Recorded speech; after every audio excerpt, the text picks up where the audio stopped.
Bienvenue, chers fidèles de l'émission Majuscule Propos. Toujours encore un plaisir d'être avec vous. Aujourd'hui, nous allons parler de la démocratie et la gouvernance en Afrique. Nous allons parler notamment d'un sujet qui, en tout cas, divise si souvent et au cours des années. C'est un sujet qui a continué à diviser les frères et sœurs sur le continent africain, la compréhension, l'interprétation de ces principes et surtout leur place dans le développement socio-économique de notre continent, que ce soit dans le passé, aujourd'hui et surtout avec les perspectives d'avenir. Nous allons surtout voir la place qu'occupe la jeunesse africaine par rapport au Sud. Sinon, les deux principes, comment et quelle place laisse-t-il à la jeunesse africaine aujourd'hui et surtout dans les temps à venir. Pour comprendre ce que c'est, en tout cas, les deux principes et surtout leur compréhension, nous sommes avec des jeunes africains qui sont avec nous sur ce plateau, mais également, nous sommes avec également des chercheurs, connaisseurs, et surtout des gens convaincus par les deux principes, notamment le principe de la démocratie, des gens qui non seulement théorisent, mais surtout essayent de permettre les autres à comprendre. Et pour commencer, droit d'aînesse exige. Nous sommes avec le docteur Richard Macon. Il est universitaire et coordinateur du laboratoire ARC côtier et central de la Fondation de l'innovation pour la démocratie. Et il nous vient du Cameroun. Bonjour, bienvenue chez nous, docteur. Merci Eddy, bonjour à toi, bonjour une fois de plus à mes jeunes médiateurs avec lesquels j'ai un grand honneur de partager le plateau aujourd'hui et je salue tes millions de téléspectateurs. Merci beaucoup, docteur. Avec nous également, nous sommes avec Jenny Le Foueba, leader associatif de la République du Congo et lauréate donc, du programme dont nous allons également parler tout à l'heure. Bienvenue, Jenny. Merci et Voilà. bonjour à vous. Je devrais plutôt dire docteur Jenny. Merci. Ça, ce n'est qu'un titre, sinon c'est génie. Il faut voilà, merci. Merci beaucoup, Jenny, d'être avec nous. Également, l'autre qui nous vient du continent, comme on dit, il s'agit d'Abibou. Oui. C'est ça. Voilà, en tout cas, Abibou Amadou, leader associatif camerounais et lauréat donc, également de ce programme. Merci beaucoup de vous joindre à nous. Merci déjà, c'est un grand plaisir pour moi d'être invité à cette télévision nationale. L'immense et un grand plaisir d'ailleurs de me retrouver avec l'aîné, avec un mentor, Dr Richard Macon, dont le plaisir est grandement partagé. Merci. Voilà, puisque le docteur Macon vient de le dire, c'est vous qui êtes à l'honneur aujourd'hui et c'est la jeunesse africaine lorsque je parle de vous. Il ne s'agit pas forcément de vous deux seulement qui êtes ici sur notre plateau. Je m'en vais commencer par vous, Jenny. Aujourd'hui, et comme l'intitulé de l'émission le démontre, nous parlons de la démocratie et la gouvernance. Mais tout d'abord, j'aimerais bien qu'on puisse rester sur la notion de la démocratie. Aujourd'hui, jeune que tu es, jeune leader sur le continent africain et surtout femme que tu es, c'est quoi aujourd'hui votre compréhension de la démocratie dans le contexte qui est le vôtre? D'accord. Merci beaucoup, Monsieur Eddy, pour la question. Comme vous l'avez dit, selon moi, mon avis sur la question liée à la démocratie. Je viens du Congo-Brazzaville et au Congo-Brazzaville, nous avons un président, nous sommes une république. Et qui dit république dit aussi une démonstration des suffrages, donc une démocratie. Pour moi, je peux dire que la démocratie, c'est une liberté. Nous avions des groupements, des mouvements politiques qui se mettent en place pour accéder au pouvoir, maintenir le pouvoir. Et surtout, en maintenant le pouvoir, c'est pour améliorer les conditions de vie des populations par le biais des suffrages ou encore des élections. Voilà un peu pour moi qu'est-ce que la démocratie par rapport à mon contexte au Congo-Brazzaville. Voilà un peu. Et à vous, Amadou, c'est également la même compréhension de la démocratie que vous avez ou vous avez une autre façon de voir les choses? Au fait, personnellement, au-delà de ce que vient de soulever ma consoeur Jenny, j'ai une perception plus rigide de la démocratie, notamment en ce qui concerne le respect des droits fondamentaux.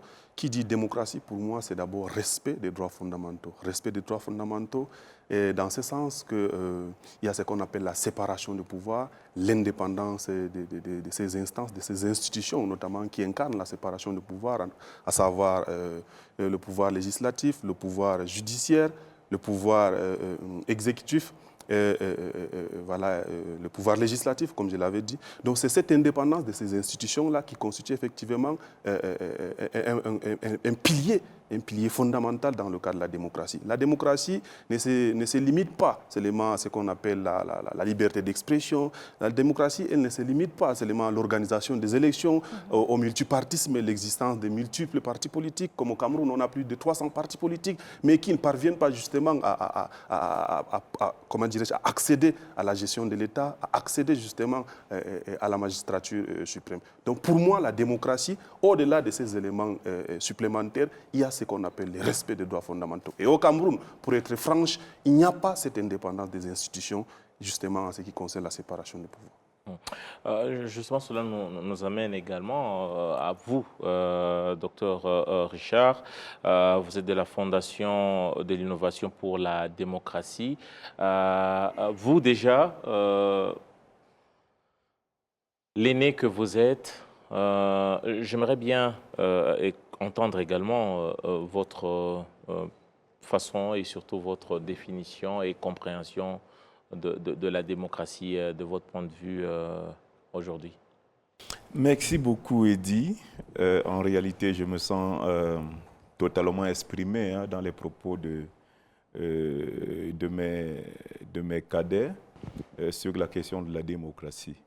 La démocratie, c'est au moins deux choses. C'est d'abord un système et d'autre part un régime.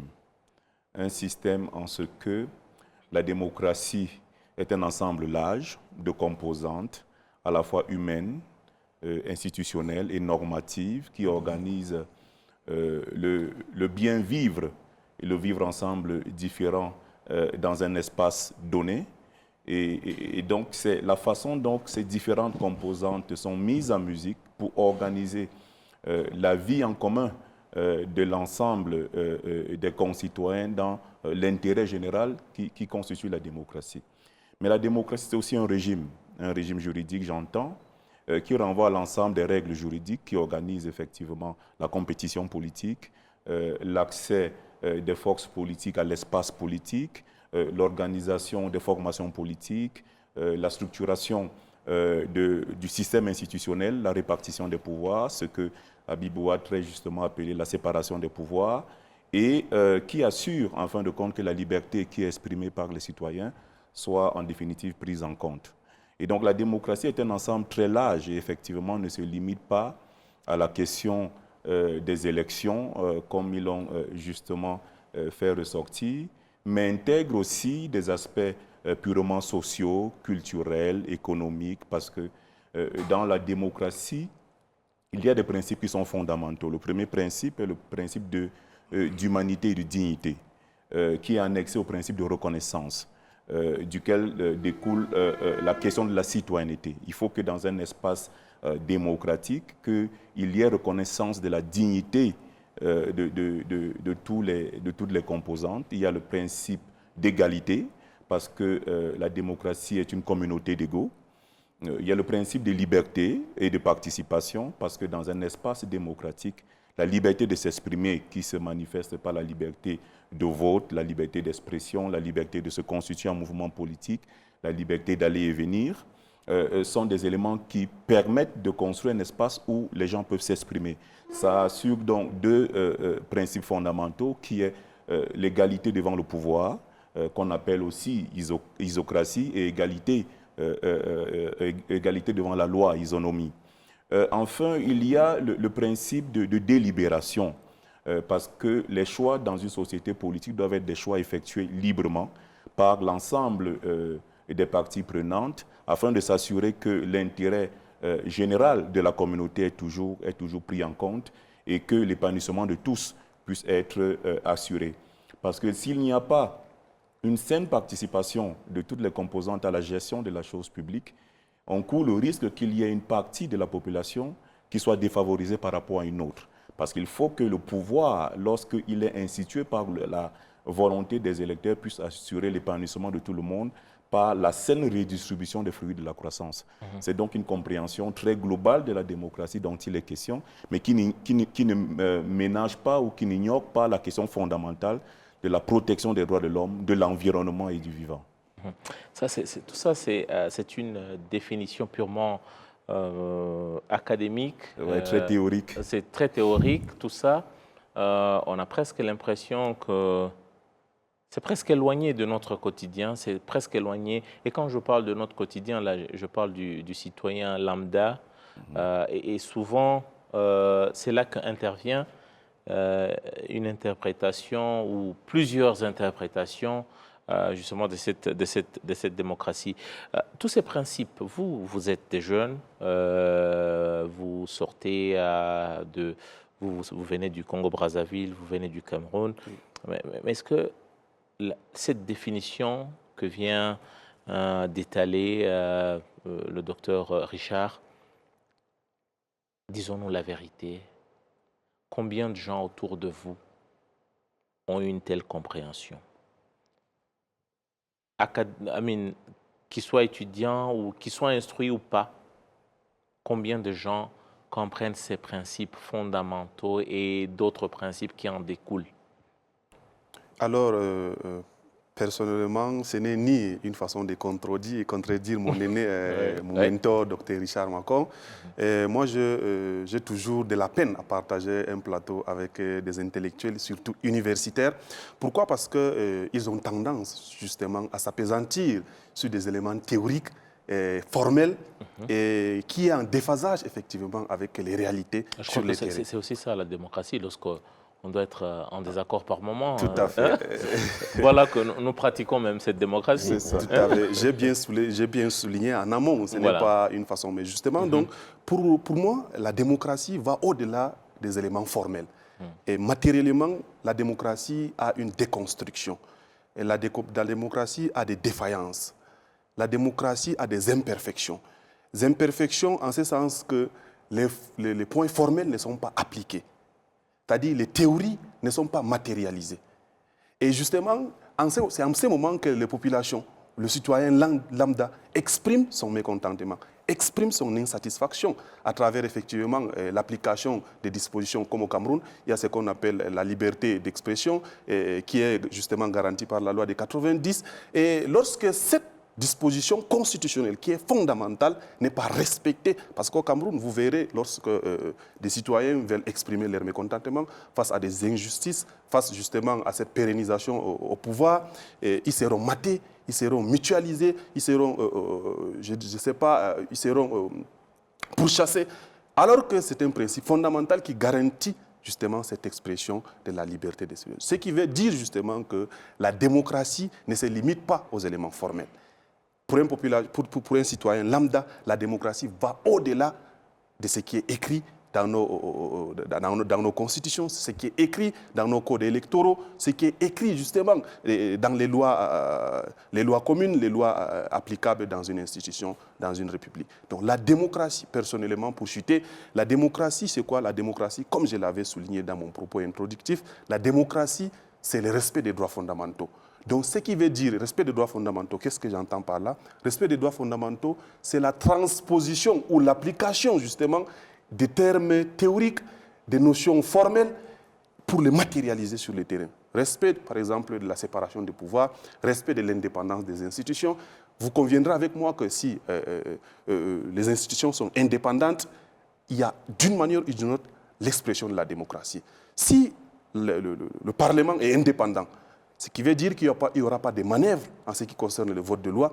Si le pouvoir judiciaire, qui est un élément central pour la démocratie, est indépendant, vous verrez qu'effectivement, les populations ne seront pas pourchassées parce qu'ils sont en train d'exprimer leur liberté d'expression. Donc si justement le pouvoir législatif, comme je l'ai souligné, ces pouvoirs-là, s'ils sont indépendants, d'une manière ou d'une autre, il y aura une satisfaction de la population en ce qui concerne la démocratie. Et vous, Denis, vous avez compris la définition qu'a faite le docteur Richard. C'est vraiment... J'aimerais aussi savoir si cette façon de définir, de décrire et surtout d'exposer la démocratie n'arrive pas aussi avec un certain nombre d'équivoques par rapport à la compréhension du citoyen lambda. Merci beaucoup pour la question. Je pense que le docteur Makon a très bien défini, selon ce qui devrait être universitairement, c'est comme ça. Comme vous l'avez dit, je me mets à la place du Congolais lambda ou d'un Africain lambda sur la question liée à la démocratie. Si aujourd'hui j'allais dans un quartier, dans une communauté, parce que je suis beaucoup plus avec la communauté, et je demandais à un enfant ou à un adolescent, à un adulte, disons, prenons la tranche d'âge entre 16 ans et 22 ans, qu'est-ce qu'était la démocratie? Ce dernier pourrait me dire que la démocratie, c'est quand il y a 2-3 candidats qui viennent, certains viendront avec de l'argent, des t-shirts, et qui vont nous dire que voilà, votez-moi, je vais vous donner ceci. Et après, ils seront au pouvoir. Et quand ils seront au pouvoir, parfois, ils ne vont pas faire ce qu'ils vont faire. Et quand vous allez décider de revendiquer cela, pour certains seront en prison, pour d'autres, ils devraient avoir des poteaux forts, comme on le dit chez nous, des personnes pour essayer de faire des manœuvres afin qu'ils sortent. Et enfin, pour certains, ils trouveront gain de cause s'ils sont dans le système, pour d'autres, ils n'en trouveront pas gain de cause. Donc, je veux dire que la démocratie, comme l'a défini le docteur Makon, n'est pas vraiment ce que le Congolais ou l'Africain lambda pourrait le définir. Ce que nous vivons, c'est que des personnes qui viennent, qui nous présentent, parfois on ne connaît même pas leur projet de société, il suffit qu'un billet de banque sorte, un t-shirt, et voilà, qui nous propose des choses. Et il suffit qu'il soit plus de 2 personnes, et nous disons que voilà, nous sommes en démocratie, parce qu'il n'y a pas qu'un seul candidat, mais il y a plusieurs candidats. Donc, je rentre un peu dans l'esprit d'un Congolais lambda ou encore d'un Africain lambda pour définir la démocratie et mettre en nuance un peu ce que le docteur Makon a su définir ici avec nous. Docteur Makon, justement, revenant sur la définition théorique et académique que vous avez faite, forcément, ça nous...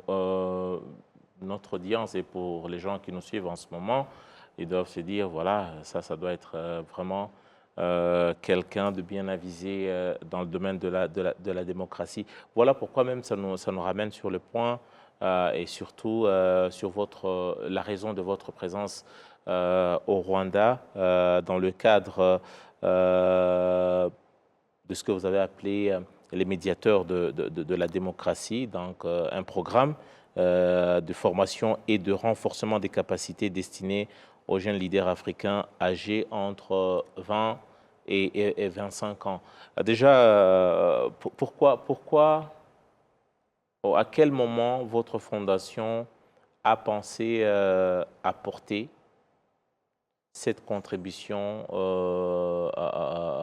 pour la meilleure compréhension ou l'apprentissage de la démocratie, et pourquoi avoir choisi cet âge-là, 20 et 25 ans? Merci beaucoup, Eddy. Il ne fait aucun doute aujourd'hui que l'on soit du nord ou du sud, de l'est ou de l'ouest du continent, que la démocratie est en crise. Il suffit de voir le nombre de révolutions politiques, le nombre de coups d'État, le nombre de putsch, le nombre de modifications des constitutions dans nos pays pour se rendre compte de l'écart qui existe effectivement entre les principes démocratiques que je viens de présenter et la réalité. La démocratie est donc en souffrance sur le continent et il faut se donner les moyens aujourd'hui de reconstruire un espace de démocratie. Nous sommes partis sur le constat de ce que la démocratie, ce n'est pas seulement les élections, comme vous-même vous l'avez si justement rappelé. C'est la possibilité pour nos concitoyens dans les fins fonds des villages d'avoir accès aux services sociaux de base, l'éducation, la santé, une alimentation saine, la protection de son environnement, et la capacité à pouvoir choisir librement ses dirigeants. Dans le contexte qui est le nôtre aujourd'hui, la jeunesse constitue 70% de notre population en Afrique. Les 70% de la population africaine ont moins de 35 ans. C'est donc non seulement le présent, mais aussi l'avenir du continent. Et quand on voit la façon dont les systèmes gouvernementaux sont organisés et les reculs et les conséquences de ce que l'absence de démocratie a sur le continent, nous avons pris le pari de nous mettre au travail pour servir le combat de la démocratie. Mais il ne s'agit pas d'une démocratie qui soit importée. Je tiens à le préciser, il ne s'agit pas d'une démocratie qu'il soit le miroir de ce qui se fait en Europe ou en Amérique. C'est une démocratie africaine qui s'appuie sur les valeurs africaines, sur nos traditions, sur notre longue histoire, sur notre façon de comprendre la vie en société, sur notre façon de nous organiser. C'est les principes africains, les institutions africaines, nos traditions, nos coutumes, nos cultures, qui doivent nous amener à concevoir un projet démocratique qui puisse favoriser le développement du continent. Mais cela ne peut se faire que par la jeunesse. Nous sommes une génération intermédiaire, ceux qui sont entre 45 et 50 ans, ils vont partir bientôt, mais c'est sur eux que nous faisons le pari de partager les bases de ce que c'est qu'une démocratie. C'est pour ça que pour nous, les principes sont fondamentaux. Il faut bien leur expliquer ce que c'est que la démocratie, et même s'il peut y avoir un écart entre ces principes et la réalité, leur dire, vous en tant que démocrate, vous devez toujours chercher à vous rapprocher de ce que les principes disent. Et donc, il est important pour nous de fonder notre espoir sur la jeunesse. Et notre laboratoire, qui est le démembrement sous-régional de la Fondation de l'innovation pour la démocratie, a pour spécialité la jeunesse. Nous avons donc, dans nos différents programmes, des programmes de formation au blogging, au journalisme démocratique, à la préparation au militantisme, mais ce programme est spécifique parce qu'il prépare des jeunes à être des acteurs du changement, des acteurs de la paix. Et j'aime souvent rappeler que dans la question de la démocratie, le but n'est pas d'être contre le pouvoir établi, ce n'est pas être contre les institutions, mais c'est de travailler avec les institutions de nos pays pour qu'ensemble, on puisse bâtir un modèle démocratique qui soit conforme à nos valeurs et à notre compréhension de la vie en commun. Et donc, pourquoi ne pas miser sur eux? Vous avez entendu comment ils s'expriment. Ils s'expriment avec clarté, avec bonne compréhension de ce que c'est que la démocratie. Ils ont leurs propres aspirations qui ne doivent pas être influencées par les aspirations de notre génération. C'est pour ça que nous faisons le pari de la jeunesse, et c'est cette jeunesse-là qui est l'avenir du continent. Mais là-dessus, j'aimerais bien tout de même comprendre. Est-ce que c'est cette façon-là, il y a quelque chose de très important que le docteur vient de dire. Vous êtes une génération quelque part aussi à la croisée des chemins, et aussi une génération qui lui dit qu'on place les espoirs en vous pour changer les choses ou améliorer les choses ou faire mieux les choses. Mais en même temps, vous êtes une génération aussi exposée à toutes sortes d'acculturation par rapport déjà aux médias, par rapport à l'influence des autres continents, notamment l'Occident, disons les choses telles qu'elles sont. Avez-vous aujourd'hui des garde-fous? Est-ce qu'à travers de telles formations, on peut dire que ça constitue une sorte de garde-fou pour vous rappeler qui vous êtes et les responsabilités qui sont les vôtres aujourd'hui et dans les jours à venir? Docteur, oui. D'accord, merci beaucoup. Comme l'a su le dire le docteur Makon, il y a une définition propre à la démocratie. Il y a aussi une réalité sur le terrain. Et entre la démocratie qui devrait être et la réalité, nous sommes au milieu. D'où nous sommes les médiateurs de la démocratie. Donc l'appellation vaut bien son pesant d'or. Exactement. Ouais. Donc ce qui veut dire que nous sommes... L'espoir est porté sur nous afin d'apporter le changement. Mais ce que j'apprécie bien avec ce que la Fondation fait à travers nous, les jeunes, c'est qu'ils ne nous mettent pas sur terrain pour aller tout de suite combattre qui que ce soit, quoi que ce soit. Mais par contre, nous donnent des outils qui est la formation. Parce qu'avant d'apporter un changement, il faudrait que tu sois toi-même changé. Tu ne peux pas proclamer haut et fort quelque chose pour lequel toi-même tu n'y crois pas. Et à travers ces formations, À travers ces moments que nous passons ici à Kigali, nous apprenons qui nous sommes en tant qu'Africains. Parce que le contexte de la démocratie en Europe n'est pas le même contexte au Congo, au Cameroun, en Côte d'Ivoire, à Kigali. Mais pour ce fait, il faudrait que les aînés soient là pour nous raconter l'histoire. Et aujourd'hui, êtes-vous outillé pour justement faire la part des choses, tracer cette ligne-là de démarcation entre entre ce que c'est la définition de la démocratie chez les autres et la définition de la démocratie chez vous et le contexte qui est le vôtre? Bien sûr. Pourquoi je le dirais? Parce que le fait déjà d'être au continent, le fait de vivre au Congo, je connais mes réalités sociales, économiques et culturelles. Ouais. D'abord, c'est un point. Donc, je peux aller en Europe pour des vacances ou pour des conférences, mais cela ne ferait pas de sorte que je devienne européenne. Non. Nous sommes dans un contexte où je suis au Congo.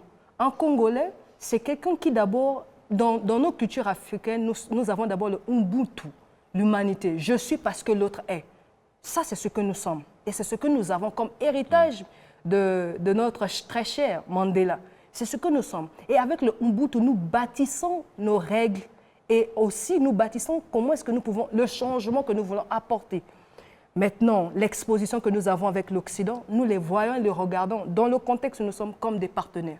Aujourd'hui, nous sommes formés à ce que nous puissions être des personnes sur lesquelles nos populations peuvent dire oui. La société peut avancer, oui, le social peut avancer, l'éducation peut avancer. Et quand il faudrait être sur la table avec les autres, ce n'est pas pour accepter seulement les dons et legs et autres, non. C'est pour dire, nos populations sont telles, voici nos besoins, voici ce que nous faisons. Et si vous voulez vous allier à nous, voici comment est-ce que nous marcherons. Nous ne le ferons pas parce que, voilà, il faudrait le faire. Nous le faisons parce que nous savons exactement qui nous sommes, quelle est notre histoire, où nous sommes présentement et où nous voulons aller. Donc, je puis vous rassurer que nous sommes dans une phase où nous sommes en train de nous redécouvrir, je dirais, nous sommes dans une phase de désapprentissage, apprentissage et réapprentissage. Dans un passé du continent, dans le présent où nous sommes et l'avenir que nous voulons léguer aux générations futures. Voilà, c'est très important et surtout très fort ce que vous dites. Vous, Amadou, justement, lorsque il y a ce qu'on appelle, on entend souvent ce qu'on appelle les bons élèves en Afrique. C'est surtout l'interprétation que font les autres de nous, parlant de nos pays, de nos leaders, de nos présidents, en disant non, lui, tel pays, c'est un bon élève. C'est un cas à suivre. Est-ce que ça vous gêne quelque part qu'il y ait de bons et de mauvais élèves sur le continent en matière de démocratie? Comment déjà vous interprétez ça lorsque les autres parlent de bons et de mauvais élèves? Je dois avouer avec une sincérité immense que c'est gênant. Gênant en ce sens. Qu'est-ce qui vous gêne le plus Ce qui gêne en plus, c'est stigmatisant et c'est gênant. Gênant en ce sens qu'on peut se retrouver dans une zone géographique concernée. Vous voyez ce que je veux dire? Oui. Concerné en ce sens que c'est lui qui nous dirige et applaudit et a des qualifications qui justement rentrent dans le cadre de ce qu'on appelle le bon élève. Et nous, en tant que jeunes, les challenges, les défis, c'est de changer les paradigmes afin que justement cette appellation des jeunes élèves puisse disparaître, puisse être endiguée. Endiguer, comment nous allons nous y prendre? C'est effectivement en adoptant des bonnes stratégies, en participant à ces genres d'ateliers qui nous outillent effectivement avec des éléments fondamentaux, avec des éléments justement qui peuvent désormais changer notre regard, changer nos mentalités et nous outiller et justement avec des nouvelles notions en ce qui concerne la démocratie, pour effectivement avoir une autre perception, j'allais dire, de la démocratie, une autre perception de la gestion de l'État, une autre perception même de l'Afrique. Donc, concrètement, ce que je veux vous faire comprendre, et ce que la jeunesse doit comprendre, c'est que désormais, il est question justement de s'engager pour que cette perception qu'on a de l'Afrique, c'est-à-dire un continent dirigé par des bons élèves, parce que jusque-là, c'est qui, relativement, il y en a qui dirigent comme les bons élèves, mais il y en a qui se démarquent, nonobstant qu'on peut avoir une autre observation assez relative sur ceux qui dirigent désormais autrement. Oui. Donc, ce qui veut dire que désormais, cette jeunesse-là, cette jeunesse africaine doit comprendre qu'il est temps justement de rompre avec les anciennes méthodes. Il est temps justement de prendre des décisions personnelles, indépendantes, selon nos us et coutumes en Afrique. Mais là-dessus, vous, par exemple, aujourd'hui, à travers cet atelier, il y a des principes que vous ramenez, dont vous faites les vôtres, d'autres peut-être que vous rejetez ou vous prenez avec un certain nombre de réserves. Mais est-ce que avoir une jeunesse consciente des défis qui se dressent devant leur société, par moments, nos leaders le prennent mal. Et est-ce que cette conscientisation et cette prise de conscience et de responsabilité, vous l'exprimez aujourd'hui en tant qu'activiste, en tant qu'acteur politique ou en tant que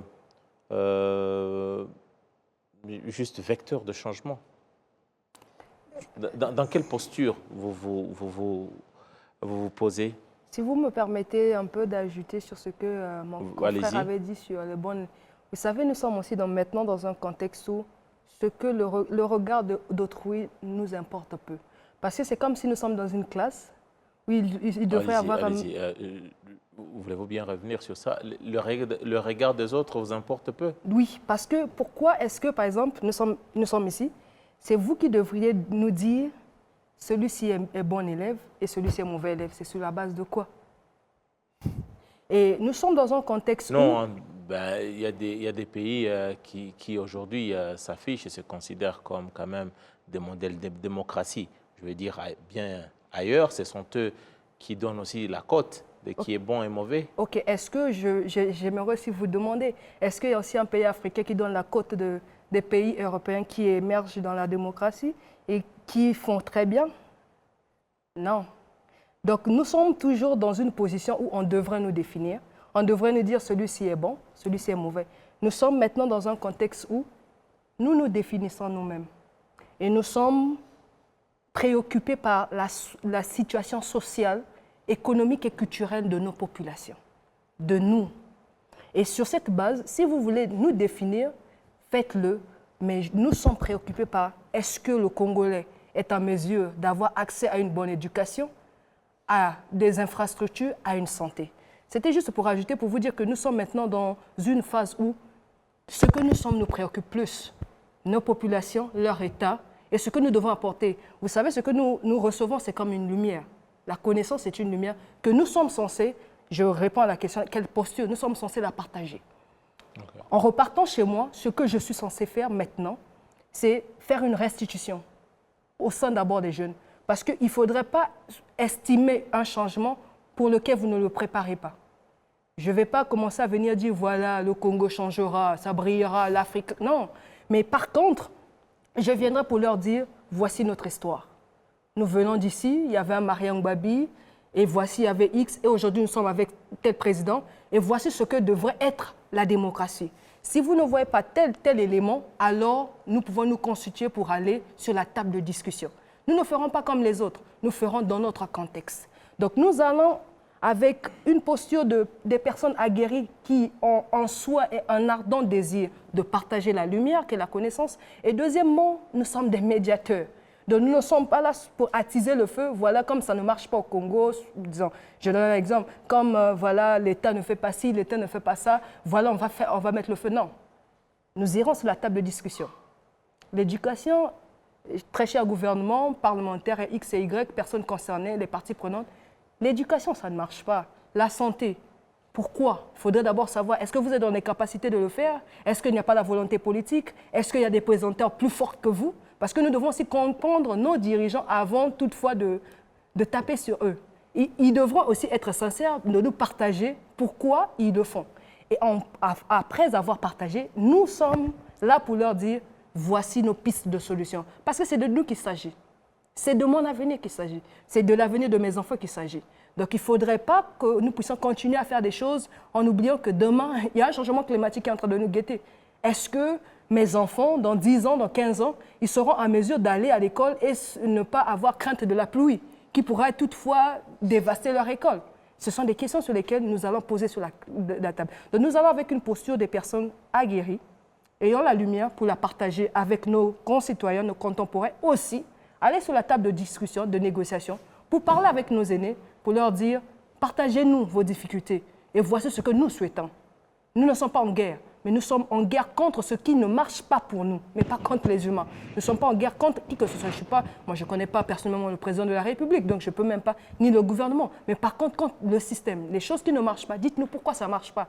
Et est-ce que nous ne pouvons pas rentrer en jeu parce que nous avons une lumière. Nous ne pouvons pas rester dans les ténèbres ou dans le noir comme si nous n'avons pas de lumière. Nous avons la lumière. Permettez-nous de placer notre lampe et d'éclairer les autres. Voilà la posture où nous emmenons. La paix, discussion, négociation, tout ça dans le but de voir nos populations jouir de leur richesse, jouir de leur identité. Pourquoi tout ce que nous sommes?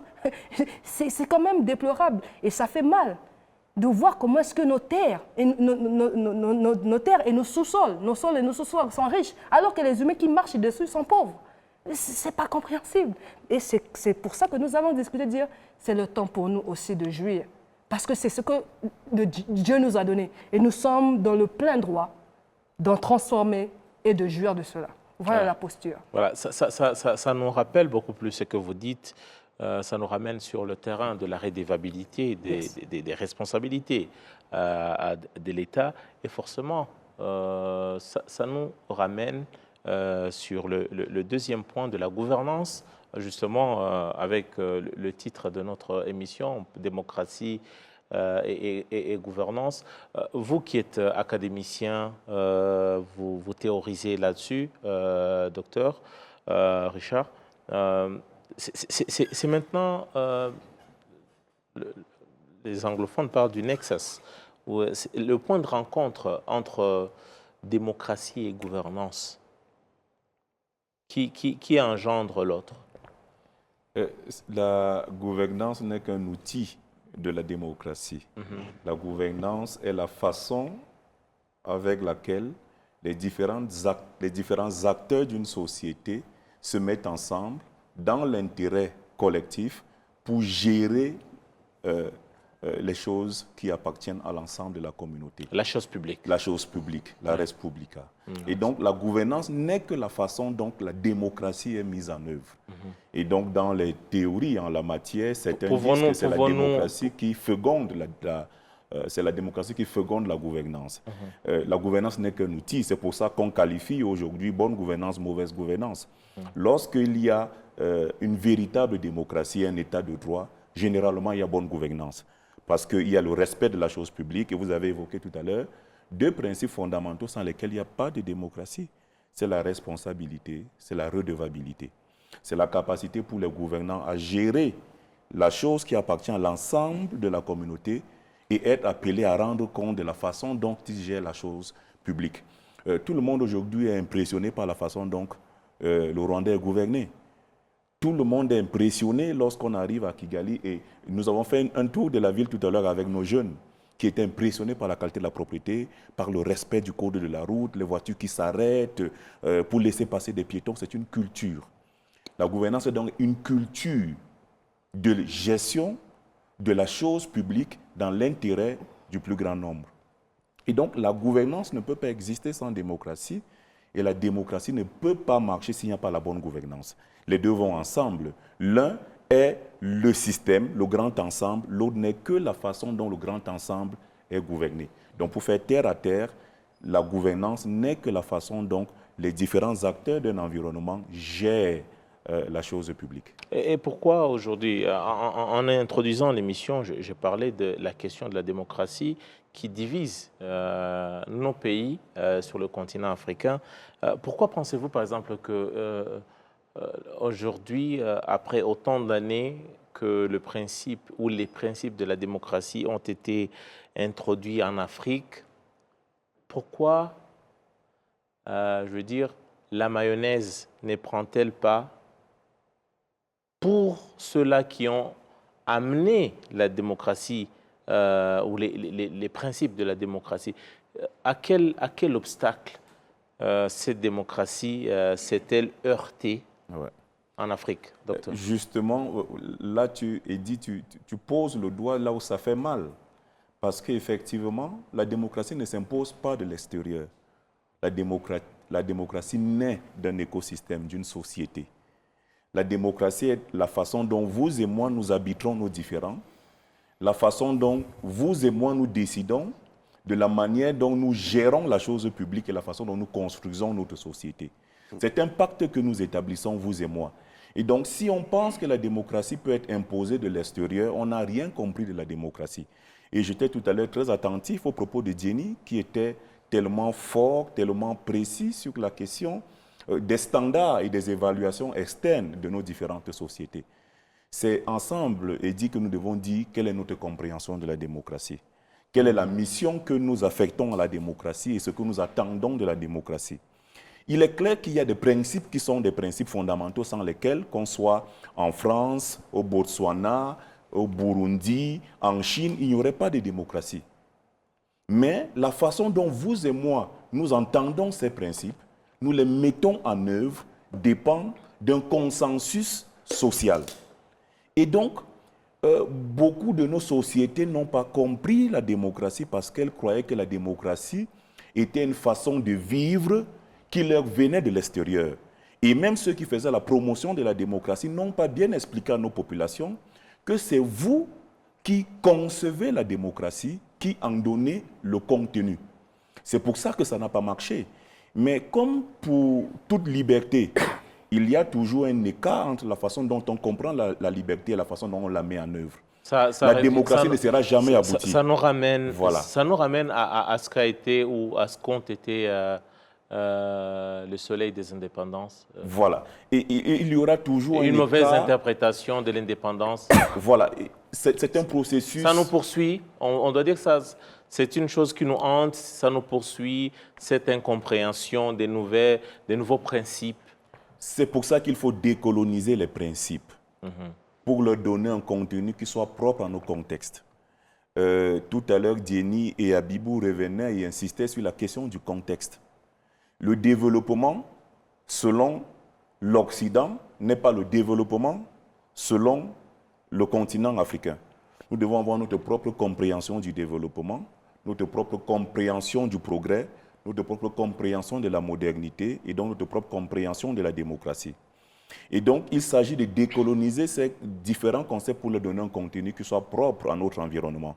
Et c'est le mandat qui revient à cette génération qui se donne effectivement pour mission de travailler en termes de liens et de liens entre ce que globalement on pense de la démocratie, ce que les gouvernants en font et ce que les sociétés attendent au quotidien. Nous devons être tout à fait libres aujourd'hui et conscients de ce que l'avenir de l'Afrique dépend des Africains. Nous ne devons pas subir le diktat de ceux avec lesquels nous coopérons, subir leurs évaluations, leurs normes et les standards. C'est à nous, les Africains, de concevoir nos propres normes, nos propres critères d'évaluation de ce que c'est que le développement, de ce que c'est que la démocratie. Et très sincèrement, même s'il y a des reculs qui sont observés aujourd'hui ici et là, dans certains pays, il y a quand même des bons exemples, il y a des sources d'espoir quand on voit l'alternance qui s'est vécue au Sénégal, quand on voit les efforts que de nombreux pays font sur le continent, surtout la partie anglophone de notre continent, ça nous fait comprendre que nous ne sommes pas maudits. Et que si nous faisons les efforts qui sont nécessaires en discutant avec nos communautés qui sont bénéficiaires de la démocratie, il est possible de créer des îlots de prospérité et finalement d'enraciner une véritable démocratie qui soit le reflet des valeurs africaines, mais surtout des besoins de nos populations. C'est très important ce que vous dites, les besoins et les desiderata de nos populations. Dans le sous-titre de notre émission, j'évoquais quel nouvel élan par rapport déjà à la démocratie et gouvernance, et surtout la place de la jeunesse africaine. L'autre disait l'autre jour qu'on retrouve aujourd'hui des gens déjà au lendemain de l'indépendance qui disaient à la jeunesse, écoutez, vous êtes l'avenir du pays. Et aujourd'hui, les mêmes personnes, déjà à l'époque qui disaient à la jeunesse de cette époque-là que vous êtes l'avenir du pays, disent aujourd'hui à la jeunesse d'aujourd'hui que vous êtes l'avenir du pays. Pourtant, eux sont toujours là. Est-ce que êtes-vous satisfait ou quelle lecture faites-vous de la place de la jeunesse dans la gestion de la chose publique, donc la gestion de l'État ou des États en Afrique? Êtes-vous représenté à satisfaction? À cette question, j'aimerais un peu revenir sur la question justement de la décolonisation. Moi, j'aurais voulu m'appesantir sur la décolonisation des mentalités. Décolonisation des mentalités pour essayer un peu de dire dans l'ensemble que la jeunesse... Vous pensez qu'on est enchaîné encore? Tout à fait. Que la jeunesse est dans un... cocon? Oui, dans un cocon. Et ceci, il y a des éléments exogènes qui justement impactent sur les mentalités des Africaines et des Africains. Et ces éléments exogènes, il y a la propagande. Vous savez, c'était un élément central de la, comment dirais-je, qui impacte sur les mentalités. Et donc, il faut procéder, premièrement, la mission que nous assignons, c'est de procéder à la décolonisation des mentalités. Et pour répondre clairement à votre question, celle de savoir si la jeunesse est représentée et si nous sommes satisfaits. Je peux peut-être parler de mon pays avant peut-être d'aborder sur la question centrale, la question globale de l'Afrique. Dans mon pays, par exemple, pour être franc, la jeunesse a une certaine marginalisation en ce qui concerne la gestion de l'État. Certaines marginalisations pour dire quoi? Alors, si vous dites marginalisation, c'est-à-dire que c'est fait en âme et conscience, ou peut-être qu'on estime qu'elle n'est pas encore prête. Effectivement. Pour la gestion. Tout à fait, tout à fait. On a tendance à dire que la politique, la gestion de l'État, pour mieux gérer l'État, il faut avoir un certain âge. Ça peut rentrer même dans le cadre de la Constitution, qui prévoit par exemple au Cameroun, pour être président, il faut avoir 35 ans. Vous voyez, c'est comme si c'est une façon d'écarter un certain nombre de jeunes. On peut peut-être réduire, ce n'est pas un plaidoyer, on peut peut-être parler de 30 ans, 28 ans, je ne sais pas, 25 ans, pourquoi pas. Vous voyez, donc il y a des éléments constitutionnels, des éléments formels qui constituent un blocus justement à l'intégration de la jeunesse, à la gestion de la chose publique. Maintenant, au-delà de ces éléments formels, il y a matériellement, si dans quelques rares fois, on observe effectivement l'intégration de cette jeunesse-là, mais il y a des procédés, il y a des magouilles qui se constituent afin de procéder effectivement à l'intégration de cette jeunesse-là. Généralement, on part par cooptation. Vous voyez, on ne prend pas ceux qui sont compétents, on ne prend pas ceux qui justement qui ont une vision. Qu'est-ce qui fait peur alors? Qu'est-ce qui fait peur? Pourquoi la jeunesse fait-elle peur? Et au fait, la jeunesse fait peur. Justement, c'est parce que, comme je l'ai dit, la question de cooptation, on n'a pas besoin, on ne veut pas prendre ceux qui sont compétents parce qu'on a peur de la jeunesse. On a peur de la jeunesse parce que la jeunesse a désormais une autre perception de la gestion de l'État. Et la jeunesse est assez outillée. La jeunesse a un regard un peu différent de l'Occident. Différent en ce sens que la jeunesse n'aimerait pas être dans dans une posture radicale, celle justement de refuser tout partenariat, mais la jeunesse est méfiante. Vous voulez dire la jeunesse a des ambitions, des visées à rompre les bonnes traditions? Tout à fait. La jeunesse a désormais un autre regard. La jeunesse fait je dis bien les bonnes traditions. Hein. Oui. Suivez bien, hein. Les bonnes traditions. Entre guillemets, quoi. Bon, entre guillemets, mais nous comprenons des bonnes traditions pour ceux qui en pensent. Nous autres, c'est-à-dire cette jeunesse-là qui vient... Vous voulez briser les bonnes traditions? Effectivement, briser les chaînes, briser ces anciennes méthodes, briser ces anciennes habitudes et de revenir sur la table de discussion, sur la table des échanges, sur la table des négociations, avec d'autres paramètres de négociation, avec d'autres procédés de négociation qui, justement, va aller de manière, je veux dire, horizontale, les négociations horizontales. Donc la jeunesse, désormais, pour chuter, a une perception, je vais dire, objective de la gestion de l'État. Et cette perception objective s'est matérialisée justement tout récemment au Sénégal, comme l'a souligné le docteur Richard Macon. Donc la jeunesse a cette ambition-là, qui est en ébullition constante, qui est en ébullition perpétuelle. Donc ce désir de changer, ce désir justement de rompre avec les anciennes habitudes. Donc je crois que la jeunesse qui nous suit, les jeunes qui nous suivent doivent doit désormais comprendre que nous sommes désormais engagés à changer les anciennes habitudes, à procéder à de nouvelles méthodes. Donc, je crois, à mon humble avis, ça peut arriver. Donc, ces changements. Voilà. Oui, vous voulez dire un mot parce que je vous voyais réagir par votre regard par rapport à ce qu'il disait, surtout quand j'ai dit tout à l'heure, cette jeunesse qui a des visées où on sent une envie de briser la glace, de faire les choses autrement.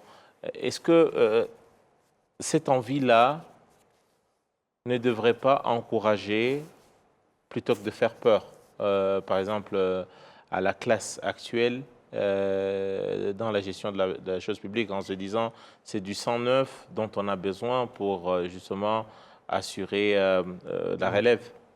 Vous savez, c'est comme un père qui a des enfants, une famille normale qui a des enfants, un parent qui a à l'esprit la culture de l'héritage positif, se trouverait heureux de savoir que parmi ses enfants, il y a un qui se démarque dans la gestion, il y a un autre qui se démarque dans la culture, il y a un autre qui se démarque dans les arts. Oui. Et en les regardant, il se rassure, comme je pense Dr Macon aujourd'hui, il est ici avec les plus jeunes, il est ici avec les gens qu'il a enseignés, il est ici avec les gens qu'il a vus grandir. Et avoir ce sentiment de dire, quand je partirai, parce que tout le monde partira. Je ne voulais pas dire si, parce que tout le monde partira. Quand je partirai, je sais que c'est entre les bonnes mains le Congo, c'est entre les bonnes mains le Cameroun, c'est entre les bonnes mains le Burundi et autres. Mais contrairement à... C'est juste une question que je n'aimerais pas peut-être qu'on nous réponde ici, mais est-ce que vous pensez qu'un parent qui ne puisse pas être responsable lui-même de sa propre vie, qui ne puisse pas avoir la culture de l'héritage positif, se verra en train de voir exprimer les bons talents parmi ses enfants et en être fier? Imaginez un père qui sort le matin, qui va boire toute la journée, il ne se rend même pas compte si les enfants ont mangé ou pas, mais qui émerge à l'école. Vous êtes sûr que si la mère de ses enfants venait lui dire que voilà, il y a des enfants qui émergent, mais lui ne paye pas les frais, vous êtes sûr qu'il sera content? Non. Donc c'est pour vous dire quoi? Que seule la culture de l'avenir d'un pays suscitera le regard que les dirigeants puissent avoir sur la jeunesse. Si nous sommes dans un pays où nous souhaitons que le Congo, le Cameroun, le Kigali puisse avancer, c'est maintenant de se dire, je vois une démarcation dans les arts, donnant encore plus d'outils pour qu'ils puissent émerger. Pour que quand je ne suis pas là, les arts ne meurent pas, la gestion ne meurt pas. Nous sommes malheureusement ce qui a tué ou encore ce qui n'a pas peut-être bien fonctionné, je ne dirais pas totalement pas marché parce qu'il y a des choses qui marchent dans mon pays, au Cameroun aussi, au dépit de tout ce qui ne marche pas. Ce qui a peut-être pas bien marché, c'est l'égoïsme. Parce que dans la gestion, il faudrait, vous ne gérez pas votre maison. Vous gérez la gestion, c'est la gestion de la chose publique. Donc, ça ne vous appartient même pas. Quand vous en avez l'égoïsme, c'est d'où nous, en tant que médiateurs, nous venons avec la culture de Ubuntu. Nous devons rappeler ça. C'est ce que nous sommes. À la base, un Africain, c'est celui qui partage. Qui ne partage pas seulement ce qu'il a, mais il partage sa vision. Il partage le bon sens. Il partage l'empathie. Il a l'empathie, la compassion. C'est ça. L'égoïsme est rentré, le sens de s'éterniser est rentré, sûrement parce que le pouvoir a un goût que peut-être moi je ne connais pas encore. Et ce goût-là est tellement alléchant qu'on ne veut pas laisser. Mais aussi, nous sommes dans le contexte où, je peux vous l'avouer, personnellement, si je veux voir le Congo avoir du succès, il devrait avoir une définition claire et nette du successeur. Là où il n'y a pas de successeur, il n'y a pas de succès. Donc, à nos dirigeants, qui voudraient nous laisser ce Congo, ce Cameroun, cette Afrique, nous voulons simplement que nous ne sommes pas une bombe pour vous faire peur, mais nous sommes une bombe pour améliorer. Vous savez, je pense que l'Afrique, c'est comme une mère qui est en train de pleurer parce qu'on ne comprend pas ce que nous sommes. Et nous sommes dans un contexte où que le dirigeant ne comprenne pas ce que nous sommes, ce que nous voulons, c'est comme un père qui ne sera pas en train d'investir dans ses enfants, mais cela n'empêchera pas cet enfant d'aller étudier de devenir quelqu'un. C'est ce que je dis à cette jeunesse. Au dépit de ce que les dirigeants de nos pays peuvent ou ne pas faire pour la jeunesse, nous sommes la jeunesse, nous sommes l'avenir. Et qui dit l'avenir, c'est le temps de s'asseoir et dire, c'est de mon avenir qu'il s'agit. On ne va pas se battre. Mais dans ma communauté, commencer à parler à son frère, à sa soeur, dire, les choses ne devraient pas être comme ça. Toi, tu ne devrais pas parler du Congo comme ça, du Cameroun. Notre vocabulaire devrait changer, notre façon de faire devrait changer et se dire, vous savez, j'apprécie bien comme quand un Américain te parle de l'Amérique, il dit, nous sommes les meilleurs. Ça commence d'abord là. Et c'est pourquoi je veux que ces jeunes qui nous suivent, nous commençons à dire, nous sommes les meilleurs. Nous sommes africains. Nous sommes Ubuntu, c'est nous. Et l'Afrique est un continent, pas seulement qu'on vient piller l'héritage ou encore les richesses, mais c'est un continent qui reconnaît ses richesses, qui transforme ses richesses et qui se réjouit et jouit de ses richesses. C'est cette Afrique-là, c'est ce jeune-là, c'est moi, c'est lui, c'est nous. Et je vous assure que nous n'allons pas en guerre contre quiconque, je rappelle encore, mais nous allons apporter la lumière et nous allons le faire petit à petit. Parce que de la même façon que les choses se sont détériorées, de la même façon aussi que le changement viendra, c'est petit à petit. Voilà. Voilà, merci beaucoup. Tous les deux, on a compris vos propos. Voilà, malheureusement, on s'achemine vers la fin de notre émission. Il nous en reste 1 minute 30. Docteur Macon, justement, tout en restant africain, droit d'aînesse exige et oblige pour le monde de la faim. Ça, ce sont des jeunes qui représentent d'autres jeunes avec qui vous avez été dans votre programme de conscientisation, que moi j'appelle de conscientisation par rapport justement à la notion de la démocratie et que j'ajoute aussi la gouvernance de notre Afrique aujourd'hui et même pour les jours à venir. En les écoutant, parce que les questions ont été les miennes, êtes-vous satisfait, par exemple, au fond de vous, êtes-vous satisfait, vous dites que le continent a un avenir? Je suis plus que satisfait et optimiste. Quand on écoute Jenny, on écoute Abibou et tous les autres qui ne sont pas là, on voit là que l'Afrique a véritablement la ressource pour sa transformation. Notre génération, elle a fait ce qu'elle a pu. Mais c'est sur cette génération que nous comptons.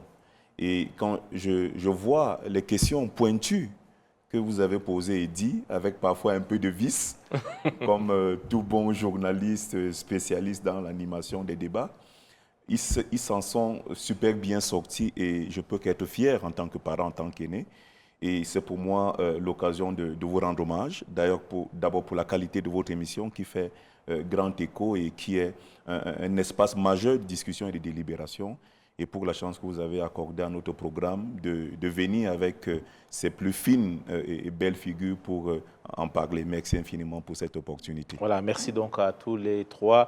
Docteur Richard Macon, je rappelle que vous êtes universitaire et coordonnateur du laboratoire ARC, côtier central de la Fondation de l'innovation pour la démocratie. Et je rappelle que vous venez du continent, donc le Cameroun. Également, merci à vous, Jenny, le Foueba. Vous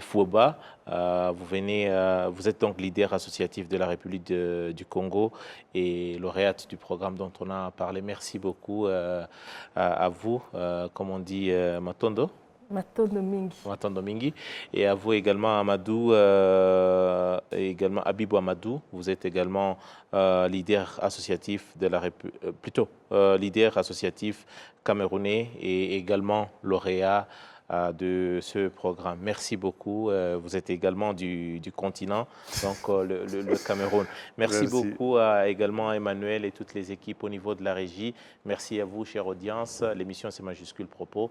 J'aurai tout le plaisir de vous retrouver très prochainement pour un nouveau numéro Majuscule Propos.